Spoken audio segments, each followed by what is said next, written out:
Bien, reanudamos la clase de esta noche. Espero que hayan aprovechado su descanso. ¿Alguien averiguó algo de impuestos directos e indirectos? No, sería el colmo, ¿no? Estaban ya descansando. Pero si alguien averiguó algo, quiere decirnos algo al respecto, pues lo escuchamos. Bueno, hablamos de impuestos directos e indirectos. Muchas de las cosas que ustedes oyen en clase, con cualquier profesor, no es que estén textualmente en los códigos, en las leyes, en los decretos. No, esto es creación, una creación de, de juristas, perdón, magistrados, de las cortes, de los tratadistas del derecho. Y así se va estructurando toda una teoría sobre las distintas materias jurídicas. Entonces,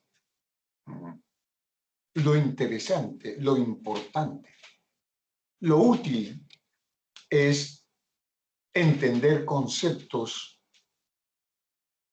y, por supuesto, en el momento de actuar en derecho, pues saber que hay normas, pero también principios generales que se deben aplicar para sacar adelante los propósitos que sean litigiosos, negociales, lo que sea. Entonces, eso en cuanto a la terminología jurídica. Tradicionalmente, se dice que los impuestos directos, como su nombre lo indica, son los que se imponen, se cargan directamente al contribuyente. Pero ¿por qué se le cargan impuestos? ¿Por qué directamente se le imponen esos impuestos, esos tributos? Repito, la doctrina y la jurisprudencia generalmente aceptadas dicen que por el hecho de ser, ¿cómo así? Sí, porque el contribuyente es propietario, por ejemplo, y le cargan un impuesto directo por ser propietario. Si no lo fuera, pues no pagaría impuesto. Tiene una razón lógica, ¿verdad? Pero también le cargan impuestos directos por tener, por ejemplo, tiene renta, tiene capital, tiene un trabajo. Entonces, como es trabajador, como es un rentista de capital, pues también tiene unos impuestos directos, ya sea porque es algo dentro del mundo jurídico y el mundo tributario o porque tiene algo. Los indirectos ya no es porque sean o tengan algo. Se llaman indirectos porque se le imponen a las personas que realizan algún acto, alguna actividad que los originan. Total, esos impuestos no son por tener algo o por ser algo, como propietario, por ejemplo, sino por hacer algo. Y ese hacer está grabado. Los impuestos al consumo. Si usted no consume, no tiene impuesto. Pero a usted no le están imponiendo por el hecho de ser algo o de tener algo, sino por hacer algo, consumir. Y viene el impuesto indirecto. Si importa, por ejemplo, mercancías, está haciendo una actividad y por eso le cargan un impuesto. Cuando cumple ciertos actos jurídicos, las estampillas, cuando usted firma un contrato oficial, las estampillas son impuestos, pero son impuestos indirectos, porque usted está contratando, por ejemplo, con el Estado, o está posesionándose en un cargo público y tiene que pagar un impuesto indirecto representado en estampillas. ¿Ustedes recuerdan? A ver, Brenda, que levantó la mano.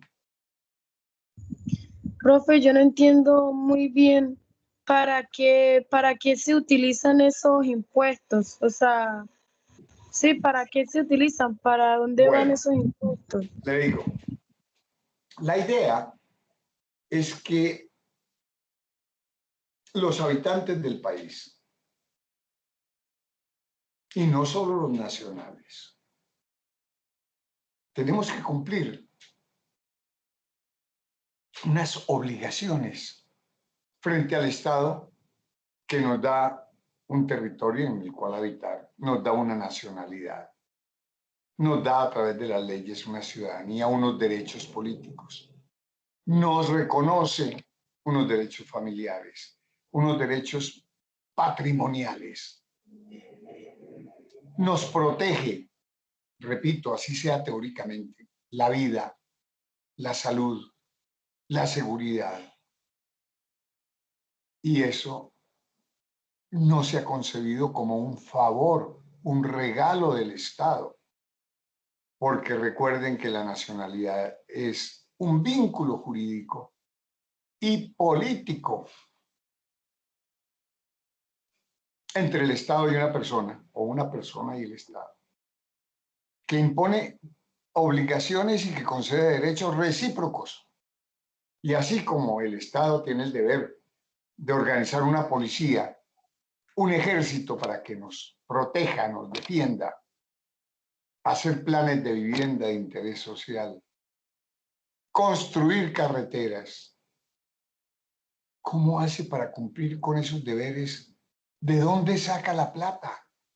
Si el Estado no tiene minas de oro ni nada por el estilo para estarlas explotando y financiándose. Tenemos la obligación de financiar al Estado. Nuestros dineros de impuestos, cuando no se los roban, van a financiar el funcionamiento del Estado, que es una maquinaria inmensa, muy compleja. Y así los servicios de justicia, los servicios de salud, los servicios de legislativos, los servicios administrativos y demás.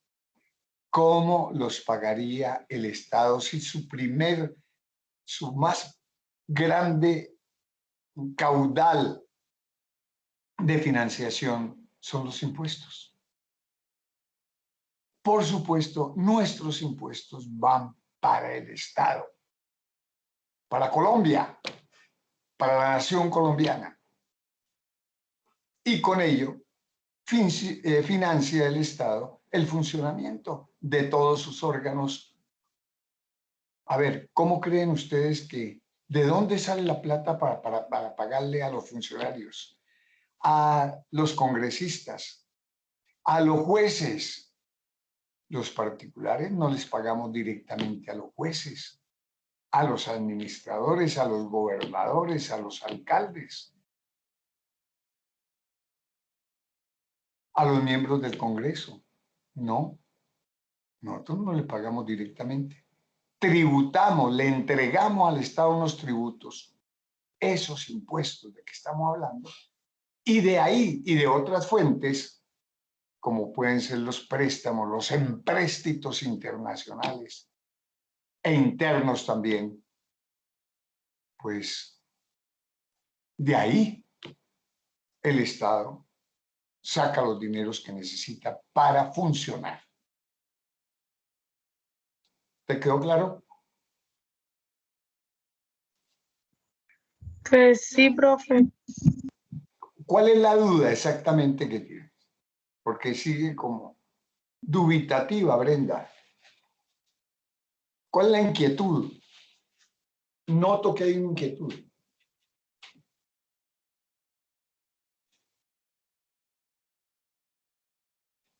¿O queda Profe, resuelto el problema? o sea, yo no entiendo por qué el impuesto indirecto tiene que saber lo que la persona hace con lo que tiene, con todo lo que tiene. O sea, no entiendo por qué el impuesto indirecto tiene que saber eso. ¿Indirecto o directo? Indirecto. Porque el directo es porque uno es algo como propietario o porque tiene algo. El indirecto es porque hace algo. Y dirá, ¿y por qué? Porque nosotros tenemos declaración de renta, porque nosotros tenemos un control a través, por ejemplo, de catastro, a través de la Oficina de Registro de Instrumentos Públicos, que son registros públicos ordenados y organizados por el gobierno. ¿Y cómo nos ocultamos de eso si son obligaciones que debemos cumplir? Entonces, ¿por qué tengo que pagar impuesto como propietario de mi casa? Porque yo figuro en los registros oficiales, nos guste o no nos guste, figuro como propietario de la casa tal. Y entonces ya sé que como el Estado sabe quién es el propietario de la casa, el Estado nos exige que paguemos el impuesto predial, por ejemplo. ¿Me entienden? Y cuando usted va, por ejemplo, a un supermercado, va a Jumbo, usted escoge las mercancías que necesita, pasa por la caja y tiene que pagarlas. Cuando a usted le dan una factura, pagó ya la mercancía, le entrega una factura, hay una retención.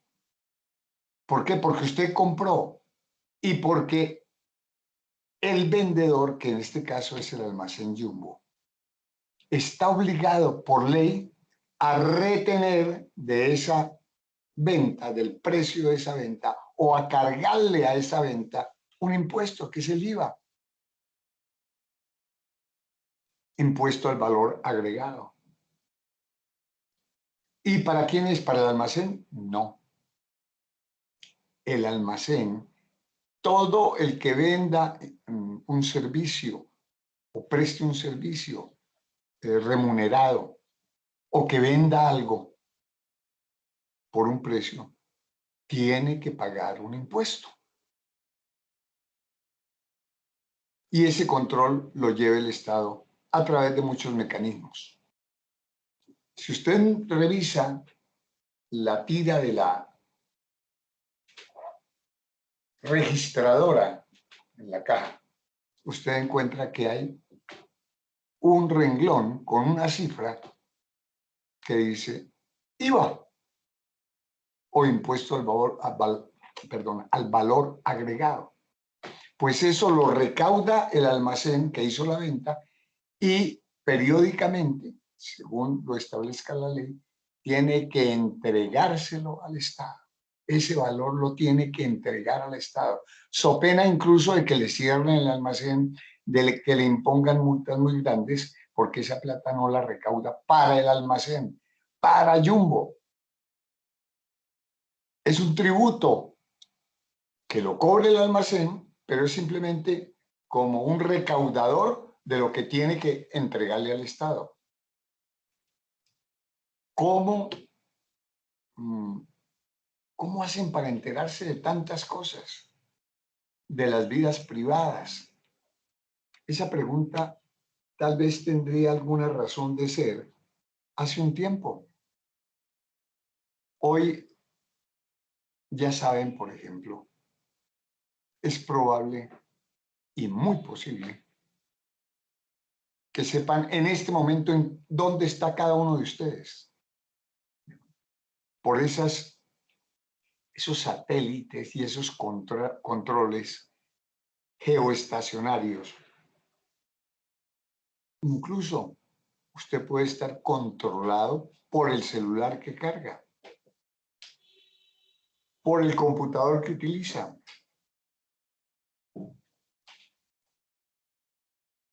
Luego, escondernos casi que es imposible.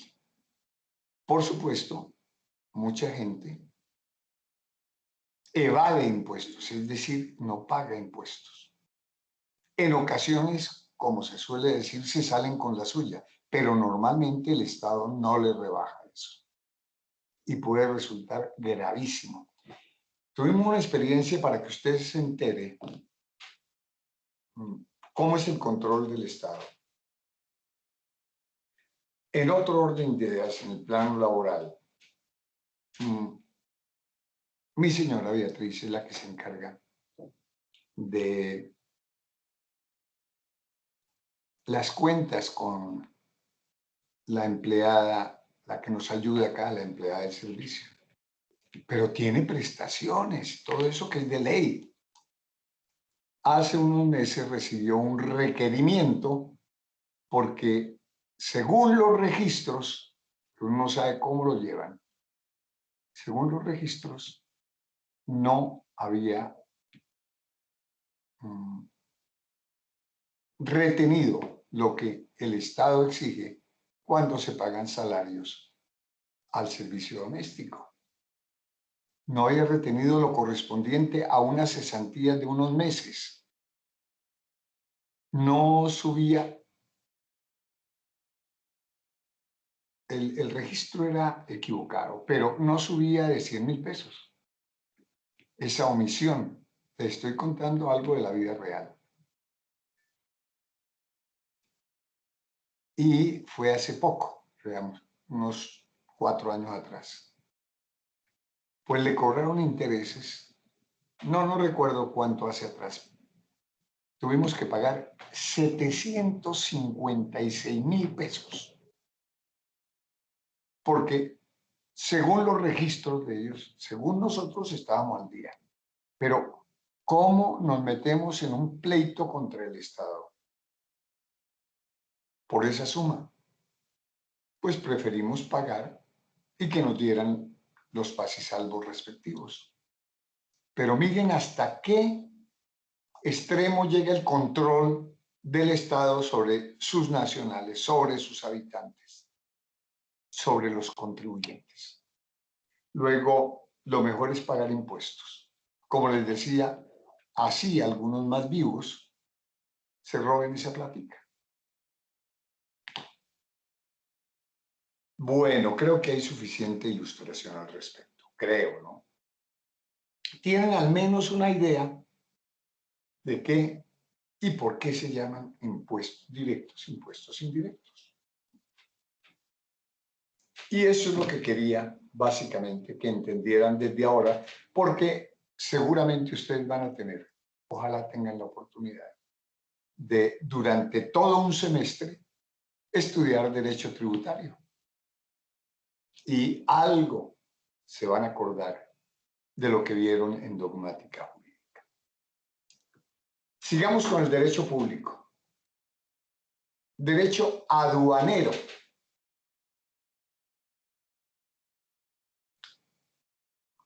¿Quién me da una idea de qué es aduana? ¿Qué significa eso? ¿Qué es eso? Una aduana. Acepto propuestas.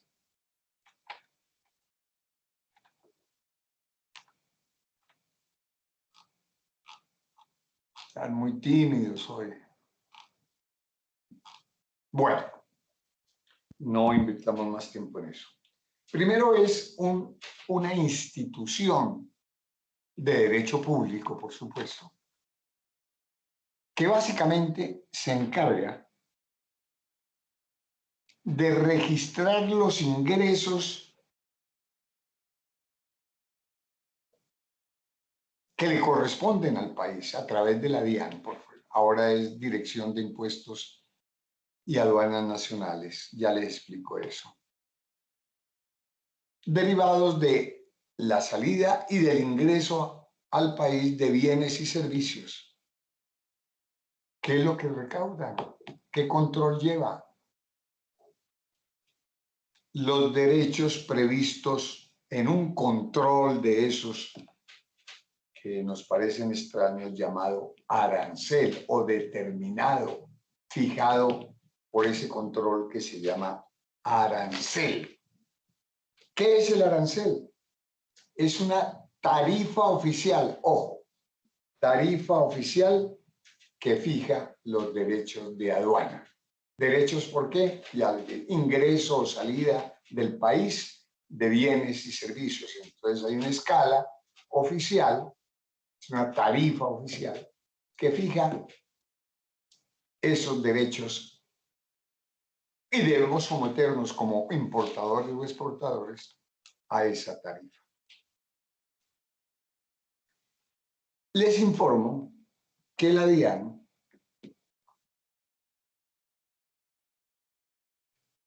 se creó desde 1992 mediante un decreto del gobierno, el decreto 2117,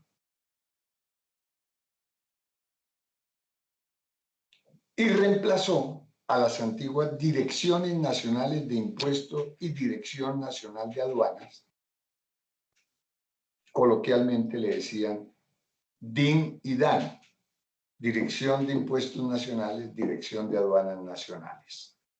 Pues bien, a raíz de esa reforma orientada e impuesta por el gobierno, por un decreto, repito, el 2117 del 92, pues la Dirección de Impuestos y la Dirección de Aduanas, que funcionaban hasta 1993 independientemente, se fusionaron y por eso desapareció la DIN, desapareció la DAN y se creó la DIAN, Dirección de Impuestos y Aduanas Nacionales. Hubo una reestructuración, por supuesto. Esa fusión implicó una reforma operacional, presupuestal, etcétera, pero en realidad, a pesar de que trabajen en distintos frentes de esta actividad aduanera y tributaria, pues conservan la unidad que les reportó la ley 2117.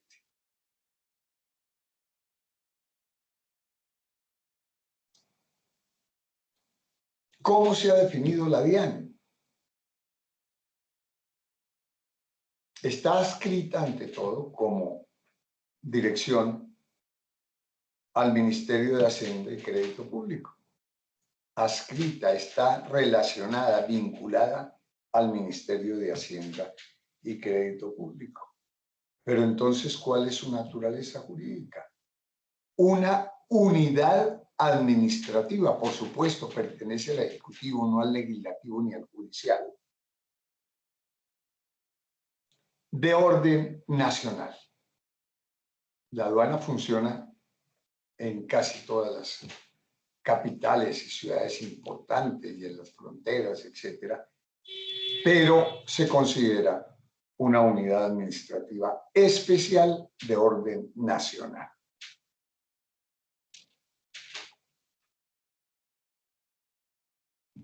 Vamos a ver si concluimos hoy el derecho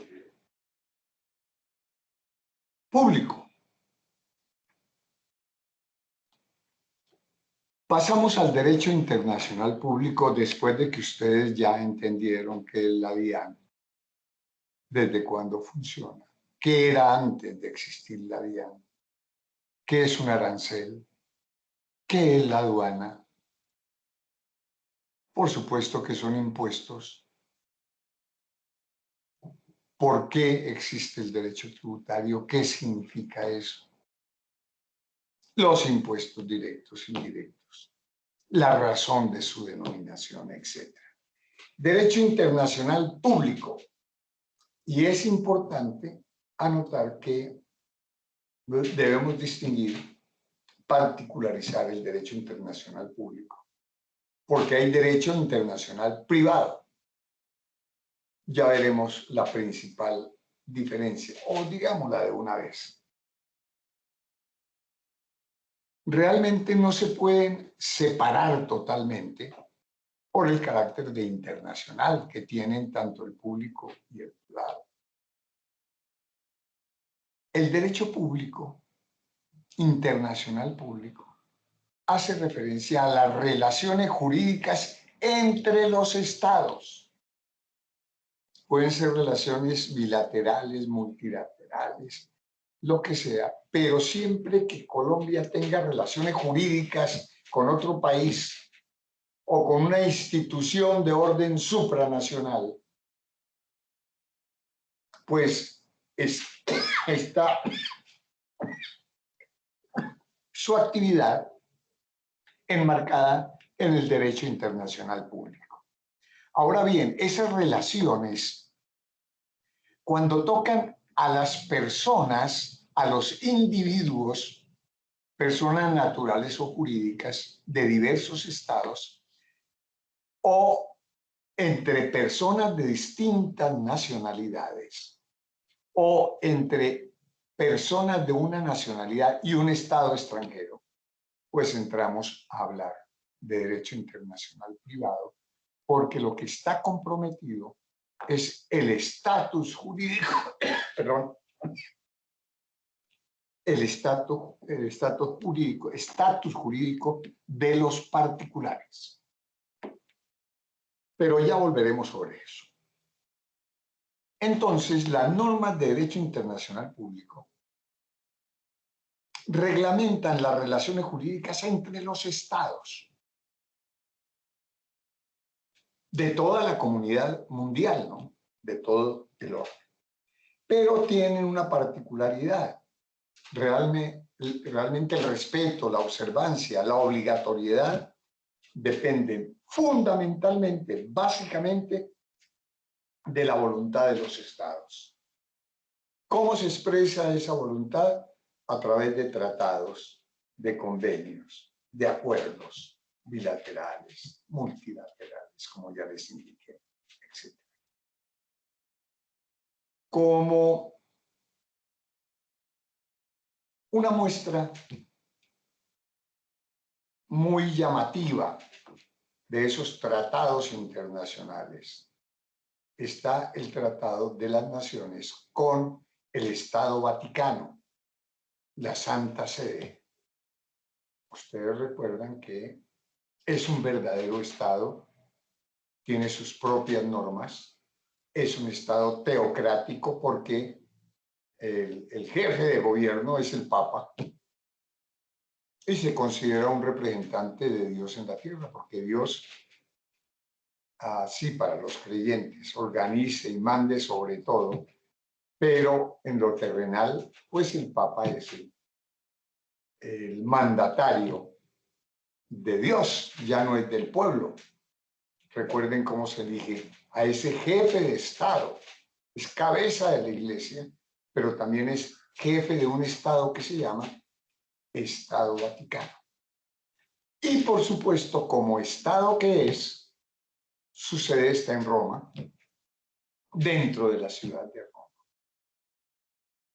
Es tal vez de los estados, quizás el estado más diminuto en cuanto a territorio, pero no en cuanto a poder ni en cuanto a bienes. Pues bien, las relaciones internacionales del Estado Vaticano con Colombia y con otros estados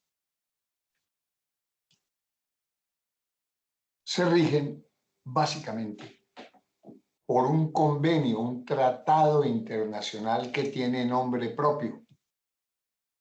¿Alguno ha oído hablar de ese tratado internacional de Colombia con la Santa Sede? Colombia y otros estados, ¿no? Profe, el concordato.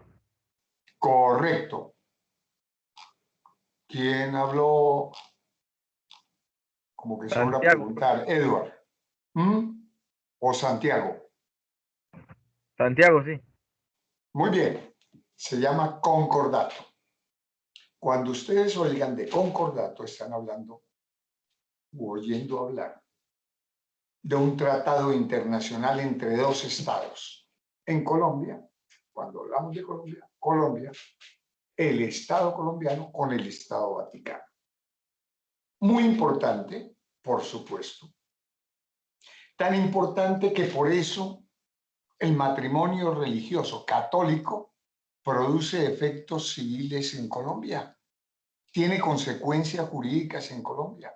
Si no fuese por ese tratado, el Estado no reconocería la validez de los matrimonios católicos. en virtud de ese tratado que ha sido reformado un par de veces, que recuerde yo, los sacerdotes fueron en una época dueños de la educación básica, primaria e incluso secundaria. Los colegios eran manejados por sacerdotes. Por eso eran los encargados de llevar el registro del estado civil de las personas antes de la creación de la Oficina de Registro del Estado Civil. Y por supuesto era un registro muy precario porque los curas solo registraban, los curas católicos en sus libros registraban nacimientos, matrimonios y muertes. No había, por supuesto, divorcio. Para la Iglesia no existe el divorcio. Recuerden la máxima bíblica: lo que Dios haya unido, el hombre no lo separe. Bueno, pues era tal la influencia del Estado que era considerado, de la Iglesia Católica en el Estado colombiano, que era considerado un poder junto al militar y el poder civil. Ya no se habla de la autoridad eclesiástica, porque como estamos desde el 91 en un Estado laico, es decir, no es confesional, entonces ya realmente, pese a que sigue teniendo influencia en la vida, en el gobierno, en el desarrollo de la sociedad colombiana, ya no tiene la autoridad que tuvo en una época. Fíjense lo importante de ese tratado o de esos tratados, porque disciplinaban, regulaban esas relaciones, los derechos, las obligaciones de la Iglesia Católica. Por eso la Iglesia no paga, por ejemplo, impuestos. Si no existiera ese tratado que las exime de esa obligación, pues tendrían que pagar impuestos como cualquiera, como cualquier persona jurídica. La Iglesia Católica tiene personería jurídica. Puede ser titular de derechos y de obligaciones, pero está exenta de impuestos. En general, ¿no?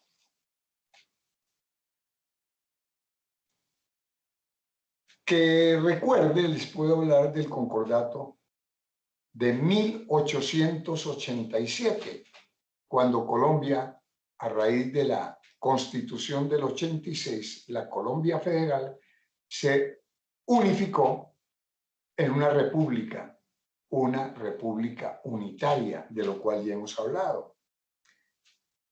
En esa época, en la época del gobierno de Rafael Núñez.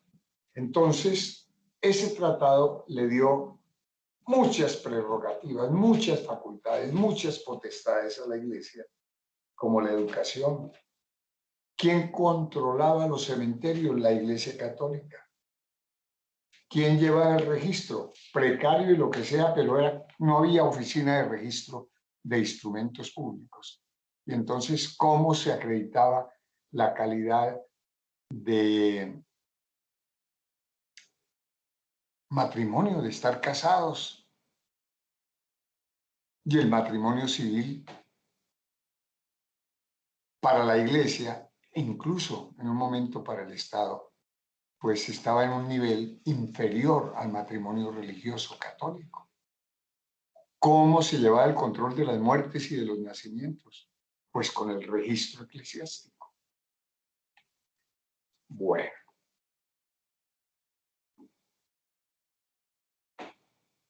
En 1974 se aprobó en el Congreso una ley aprobatoria de tratados internacionales, en este caso del Concordato, que había sido celebrado por Misael Pastrana Borrero en 1973. Recuerden que es el responsable de nuestro Código de Comercio, que es un decreto del presidente, cuando era posible. Estamos hablando del 71, años antes de la Constitución del 91, que prohíbe al Ejecutivo por vía de decreto expedir códigos.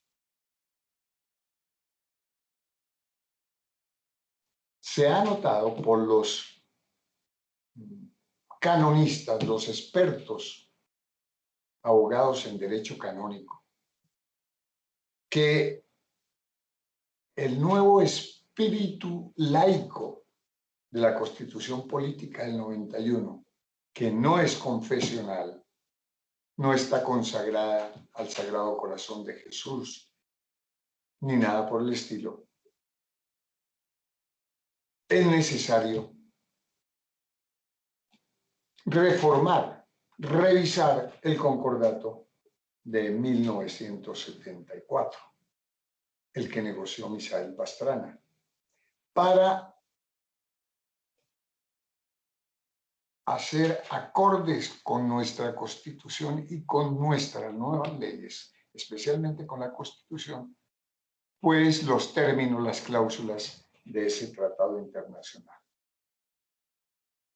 Espero también que recuerden, ya que hablamos de estados y demás, recuerden los conceptos de estado, país y nación. Colombia, desde diversos puntos de vista, es estado, es país y es nación. No olviden esos conceptos. Y terminamos con el derecho internacional público. Derecho laboral. Y miren que toda esta teoría tiene sus repercusiones, sus consecuencias y sus causas en la realidad, en hechos claros, comprobables y de actualidad. Ustedes han oído, por supuesto, Edward, que perteneció o pertenece a la Marina, tiene que tener una idea muy clara al respecto. El diferendo que hay, esa guerra limítrofe con Nicaragua, que en sus pretensiones de mar territorial ha querido y sigue insistiendo en apoderarse del archipiélago de San Andrés y Providencia, porque efectivamente es más cercano a las costas nicaragüenses que a las costas colombianas. Su ambición territorial, la del dictador que ustedes conocen y han oído muy bien, llega al extremo de ampliar su mar territorial casi hasta Cartagena. ¿Recuerda algo de ese problema, el diferendo con Nicaragua? En este momento se revolucionó la Corte Internacional de La Haya porque insiste este señor Ortega en sus pretensiones sobre el mar territorial colombiano. ¿Recuerda algo de eso, Edward? ¿Tiene alguna información? Profesor, sí, nuevamente se reactivó y nuevamente entró en debate manifestando que aún tiene terreno de costa marítima por reclamar Nicaragua. Sin embargo, pues Colombia nuevamente volvió a apelar. No he leído la última noticia, pero para la próxima clase voy a tener la noticia actualizada, profesor. Bueno, no se preocupe, es interesante conocer esos temas, pero en este momento los apoderados de Colombia y los apoderados de Nicaragua, eminentes juristas internacionalistas, están en el Tribunal de La Haya, pues presentando sus argumentos, sus pruebas y demás. Sigue con las pretensiones el dictador Ortega y Colombia se está tratando de defender dentro del marco de la ley para no permitir que Nicaragua se apodere de muy buena parte de nuestro mar territorial. El principal argumento de Colombia es que la Constitución colombiana, que está por encima de cualquier norma nacional e internacional, excepto cuando están comprometidos los derechos humanos. Recuerden lo que ya hablamos, algo citamos al respecto, cuando más o menos mencionamos el bloque de constitucionalidad, lo que dice el artículo 93 de la Constitución, etcétera. Y según la Constitución, aquí no hay derechos humanos, sino intereses básicamente económicos y territoriales de un país. Luego, la única manera, de acuerdo con la Constitución Política de Colombia vigente, de variar los límites con un país es mediante un tratado internacional, después debidamente ratificado por una ley de aprobatoria de tratados internacionales. Y lo que reclama Nicaragua y lo que dice que ya perdió Colombia porque hubo un fallo del Tribunal Internacional, pues fue impuesto por un juez internacional que al dictado de nuestra Constitución no tiene poder imperativo en Colombia. Y ese es fundamentalmente el argumento central de Colombia. Un juez internacional, así tenga el poder que tenga, no puede sustituir la Constitución colombiana. Vamos a ver cómo nos va. Desde que ya se dictó, hace unos años pocos, se dictó en el gobierno de Samper, no, de Santos, se dictó un fallo internacional que nos quitaba muy buena parte de nuestro territorio caribe, y le preguntaron al presidente de la época que qué pensaba hacer respecto de ese fallo, entregar el territorio. Dijo, no, de ninguna manera. Un fallo de un juez internacional no puede violar nuestra Constitución. Y como los límites fueron fijados por un tratado internacional, pues tienen que reformarse por otro tratado internacional y no por una sentencia de un juez internacional.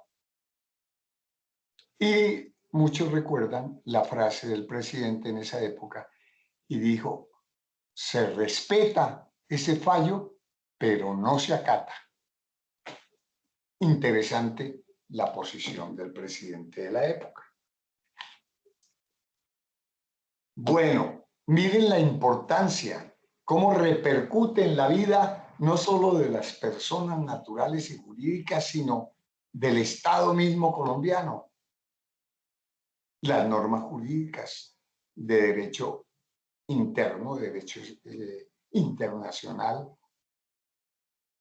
todo el sistema jurídico que es producto, es reflejo de una realidad social, nacional e internacional, pues condiciona de alguna manera el devenir, la marcha de los estados. Pasamos al derecho laboral. Pueden oír ustedes decir que el derecho del trabajo es la misma cosa.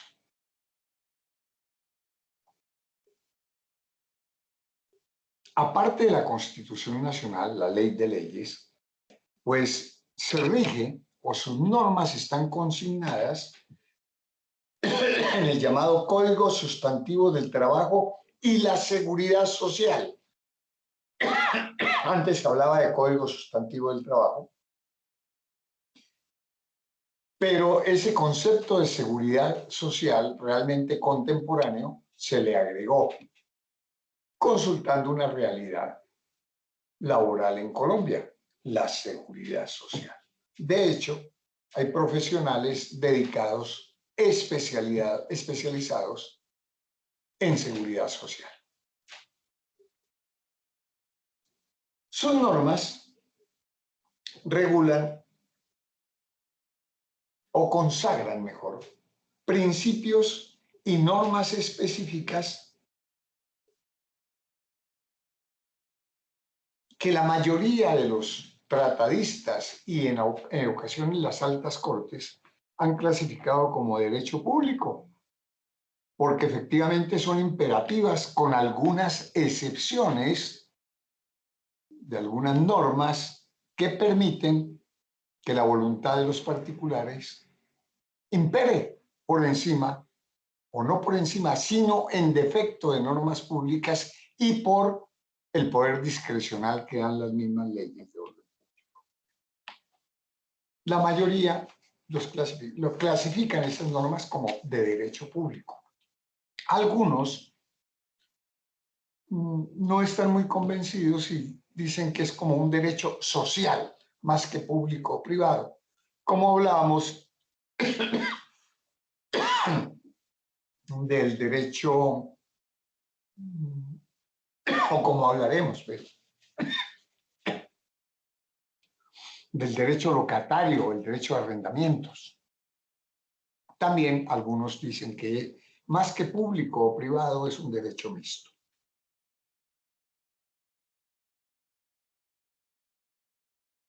También se aplican al derecho laboral o del trabajo los tratados y convenios internacionales que el gobierno ha suscrito y que han sido ratificados por el Congreso Nacional y que son frecuentes, son muy importantes. Por ejemplo, ¿alguien ha oído hablar de la OIT, que es un organismo internacional?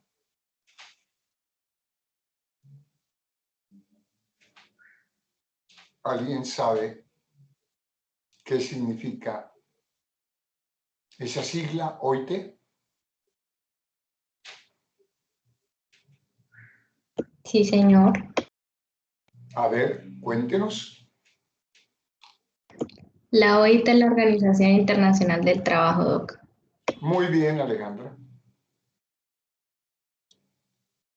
Entonces, el gobierno, como esta es una institución internacional con autoridad internacional de tipo laboral, el gobierno celebra tratados, convenios, ha celebrado, no solo con estados del orbe del mundo, sino también con organismos internacionales.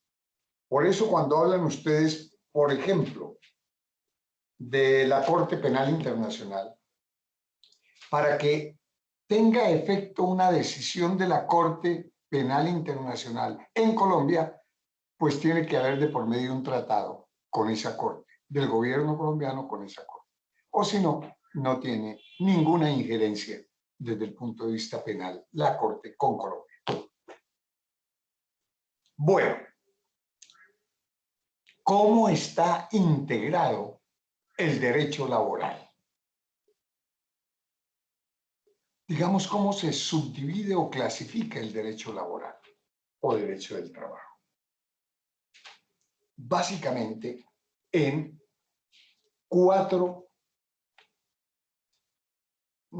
el administrativo dejémoslo aparte, en tres secciones, no quiero decir tres derechos, tres secciones del derecho laboral. El llamado derecho individual del trabajo. Atención, porque aquí entran los conceptos que me interesa que ustedes tengan muy claros y a ustedes les debe interesar tener una idea clara sobre la materia. El segundo es el derecho colectivo del trabajo y finalmente el derecho de la seguridad social. Sobre el tema podemos hablar del derecho laboral administrativo, pero como un capítulo aparte. No está regulado por el Código Laboral. De pronto alguna norma se aplica por defecto en el derecho laboral administrativo. Hablemos entonces del derecho individual del trabajo, del derecho colectivo y de la seguridad social. ¿A qué se refiere el derecho individual del trabajo? Pues organiza relaciones jurídicas o las relaciones jurídicas entre el empleador y el trabajador a nivel individual, como lo dice su nombre. No hablen mal de patrón, no hablen de jefe, hablen de empleador. Y el otro es trabajador. Solo en el plano administrativo laboral se puede hablar de servidor público. Hay que evitar un nombre distinto al de trabajador, un calificativo distinto. Trabajador frente al empleador.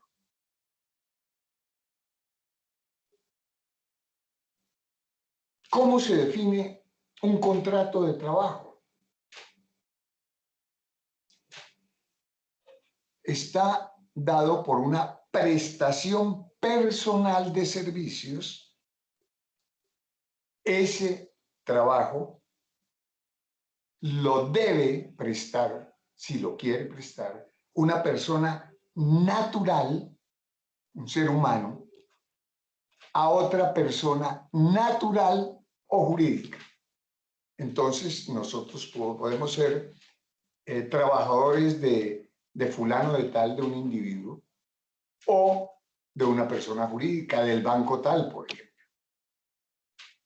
Pero atención, eso descarta a las personas jurídicas como trabajadoras. No.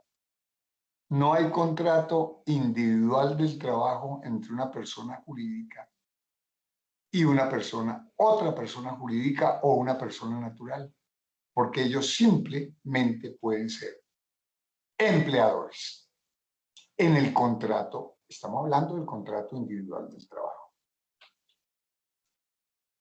En el código, en la Constitución, en muchos ordenamientos jurídicos, hay un concepto que no deben olvidar ustedes.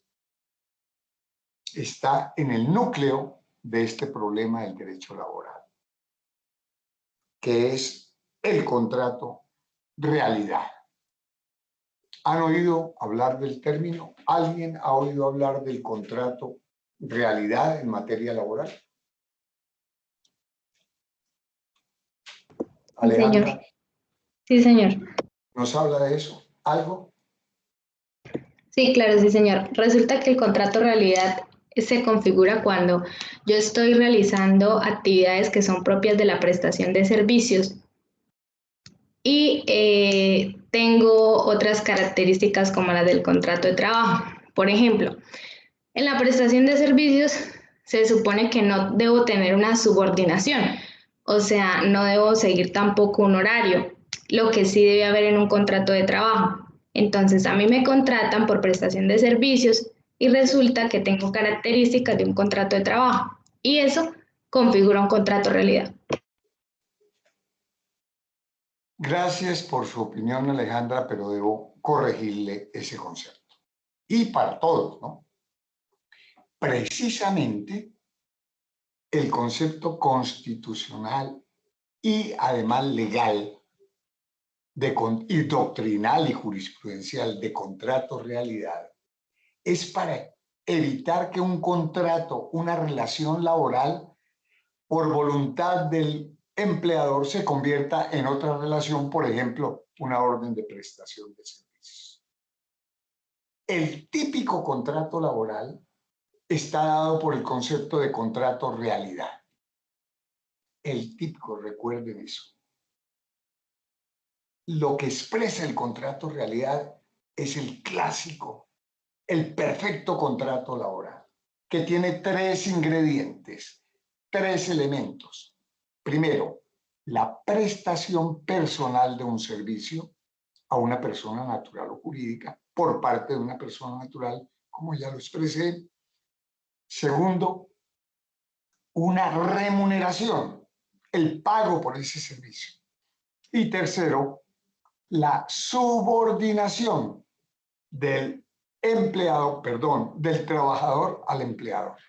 Son tres elementos. ¿Y por qué constitucionalmente incluso, se introdujo ese concepto del contrato realidad para evitar que los empleadores, por las ventajas que tiene no reconocer que hay una relación laboral, se inventaron una serie de relaciones para eludir las cargas de un contrato laboral, las prestaciones, por ejemplo. Entonces, la Corte, la Constitución, la Corte, la jurisprudencia, la doctrina, pero un momentico, pueden llamarlo como quieran,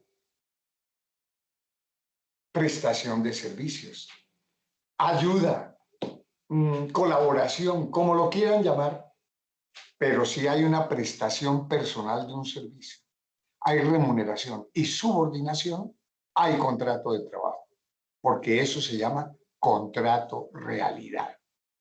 Ahora, subordinación significa que encima del trabajador permanentemente esté el empleador dando órdenes, exigiendo, no, basta con que esté garantizada en esa relación laboral la posibilidad para que el empleador dé órdenes relativas al objeto del trabajo, ¿no? La actividad particular. Basta eso, que siempre esté en condiciones y en la posibilidad de dar órdenes.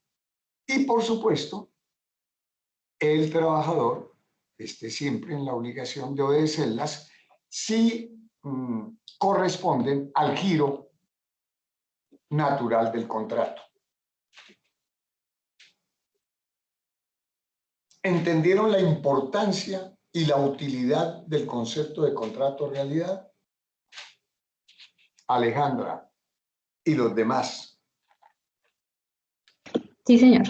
Bueno, ese es el concepto que no deben olvidar porque ahí está resumido el contrato individual de trabajo. El derecho colectivo del trabajo.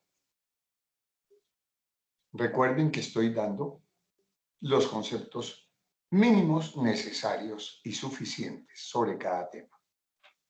Ustedes van a tener, no sé si son 2 años de derecho laboral y van a ver seguridad social.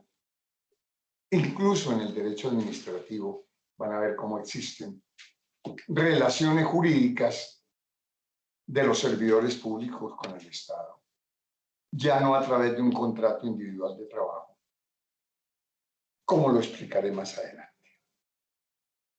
¿Qué reglamentan las normas del derecho colectivo del trabajo? Pues relaciones jurídicas entre el empleador y los trabajadores, pero organizados en asociaciones sindicales, pueden ser no sindicales, pero cuando hay un grupo de trabajadores, además de sus relaciones individuales de trabajo, pues estas normas del derecho colectivo prevén la posibilidad de que organizaciones, normalmente sindicatos de trabajadores, tengan algunas relaciones jurídicas colectivas con el empleador. Y no olviden que la ley también garantiza sindicatos de empleadores, que antes llamaban patronos o patrones. Bueno. Pero básicamente todo eso del derecho de huelga, el derecho de reunión, el paro, dentro de los cauces de la ley, pues todo eso está previsto en las normas del derecho colectivo del trabajo. La discusión del pliego de peticiones, las famosas huelgas, que no se admiten en servicios públicos ni tampoco en las Fuerzas Armadas. La huelga. Entre otras cosas porque las Fuerzas Armadas pertenecen o prestan un servicio público. Y normalmente los servicios públicos son una responsabilidad del Estado. Los preste directamente o a través de delegados o concesionarios o lo que sea. Finalmente, el derecho de la seguridad social. A propósito de contrato individual, la regla general es que el contrato laboral individual es consensual. Por regla general, solo hay una excepción que nos interesa en el contrato individual de trabajo, que es a término fijo. Para que un contrato laboral sea a término fijo, tiene que ser solemne, por escrito. Entonces me preguntarán, pero cuando no es a término fijo, sino a término indefinido, ¿por qué figura en un documento? No es porque sea de su esencia, sino para efectos probatorios. Imagínense ustedes sin unas reglas escritas de la relación laboral a término indefinido. Si el trabajador y el patrón no contaran con ese instrumento, ¿cómo se presentaba una demanda? ¿Cómo se llevaba adelante un proceso? ¿Cómo se prueban las obligaciones, los derechos, los horarios, la remuneración? ¿A punta de declaraciones? No. Entonces, esto me sirve para darles un concepto también, una institución jurídica que son las solemnidades que pueden ser, como decían los romanos, ad substantiam actus, busquen la palabra por ahí en Google, y o ad probationem, quiere decir solemnidades, ritualidades de la misma sustancia del acto, que sin ellas no existe o no produce los efectos que se esperan de ellos, o solemnidades para la prueba. Por supuesto, las solemnidades ad substantiam actus, o de la sustancia de los actos, sirven al probationem, pero no necesariamente lo contrario. Entonces, en los contratos individuales a término fijo, la solemnidad del escrito, del documento, es un requisito, una solemnidad ad substantiam actus. Si no hay el contrato por escrito, no hay contrato a término fijo. En cambio, si estoy hablando de los dos principales, no me hablen de contratos de aprendizaje, de la parcería, de los jornaleros, de nada de eso. Ya lo verán ustedes en detalle en su contrato laboral, perdón, en su contrato académico en el momento oportuno. Entonces, tratándose de contratos que no son a término fijo, salvo que haya alguna disposición legal que se me escape, pues son consensuales. ¿Y para qué sirve el escrito? Para la prueba, pero no que sean de la esencia, de la sustancia.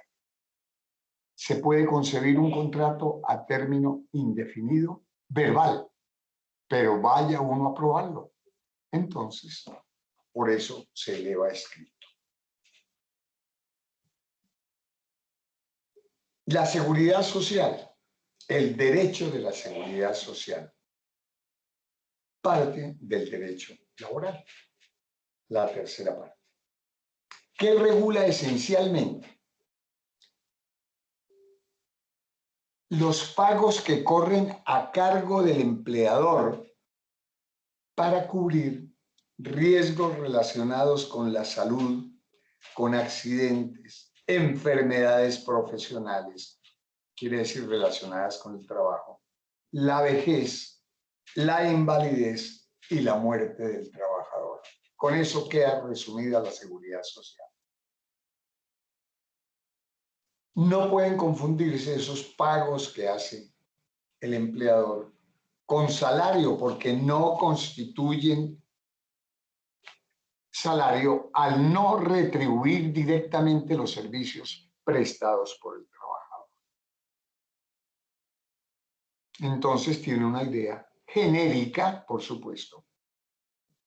Hay que profundizar en eso, de qué es el derecho de la seguridad social. Para concluir el tema de hoy, el derecho laboral y concluir lo correspondiente al derecho público, terminemos con la parte del derecho laboral administrativo como un anexo al derecho laboral de las relaciones individuales, seguridad social y relaciones colectivas.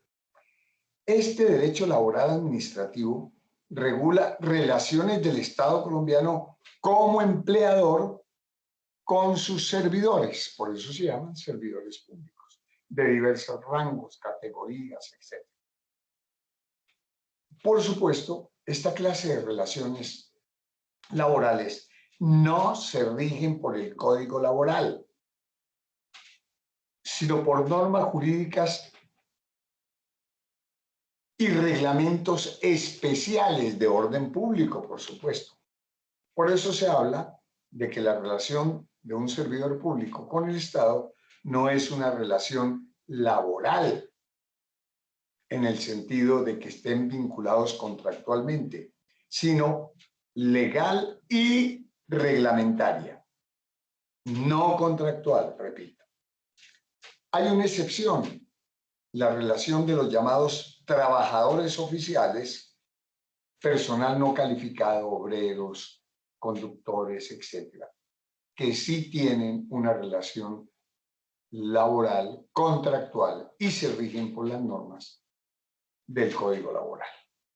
Los llamados trabajadores oficiales, un sector del servicio público que tiene esa calificación básicamente porque se trata de empleados personal no calificado. Les repito para finalizar que junto con el derecho agrario y el locatario, algunas corrientes doctrinarias sitúan al derecho laboral dentro de una clasificación que se aparta un poco porque es como una simbiosis del derecho público y el privado y lo llaman derecho social. Así van a encontrar ustedes en muchos libros de autores especializados en derecho laboral que denominan a este tipo de norma jurídica derecho social. Terminamos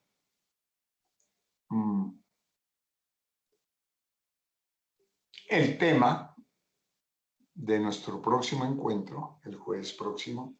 Terminamos lo correspondiente al derecho objetivo, sustantivo, público e inmediatamente rindamos esa prueba, pasamos a ocuparnos del derecho privado con sus diversas divisiones, clasificaciones, etc. Creo que es hora de que ustedes y su profesor vayan a descansar. Un merecido descanso. Ya son las 9 de la noche. Voy a desactivar la grabación